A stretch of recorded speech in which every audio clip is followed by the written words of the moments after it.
पीड़ित को समझा रहे हैं, वो बात आपको बाहर निकालनी चाहिए। अगर जो कमरे में बैठ करके उनके घर वाले लोगों से मिल करके उन्हें क्या राय सुझा, वो चाहते सीबीआई, मैं सीबीआई से जांच कराने को तैयार हूं। वो अगर पीड़ित की मदद चाहते हैं, मैं मदद करने को तैयार हूं।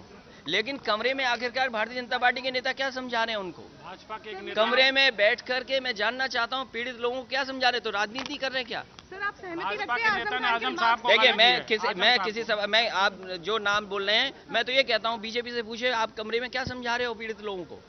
कमरे में बैठ करके क्या साजिश कर रहे हो? कमरे में बैठ करके पीड़ित लोगों को क्या बताना चाहते हो?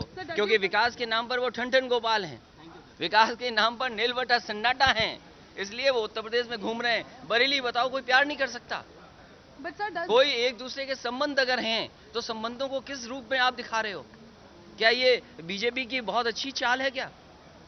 कि अगर मान लो कोई लड़का किसी लड़की को जान रहा है, बरेली की घटना पे बोल रहा हूं मैं, घटना मत मिला देना आप लोग, क्योंकि आप समझदार हैं, आप लोग कुछ भी ना, लेकिन जो स्टूडियो में बैठ करके मेकअप कर करके बैठते हैं, वो कहो घटना, मेरी एक घटना दूसरी घटना में क्या कहूं वो मिला दें। मान लो मैं बरेली के लिए कुछ कहूं, वो कहो उसके लिए जोड़ दें। इसलिए मैं ये कहना चाहता हूं कि घटना पे राजनीति न करें, सरकार मदद करेगी और जो दोषी लोग हैं उनके खिलाफ कार्रवाई होगी। अगर उनके पास कोई सुझाव है वो हमें बताएं, हम उससे भी कड़ी कार्रवाई करेंगे। लेकिन कमरे में बैठ करके और कमरे में मंत्री पद के लोग बैठ करके, बीजेपी के नेतृत्व के लोग बैठ करके क्या साजिश कर रहे हो? तो हम राजनीतिक साजिश नहीं बोलेंगे क्या? नहीं, ये आज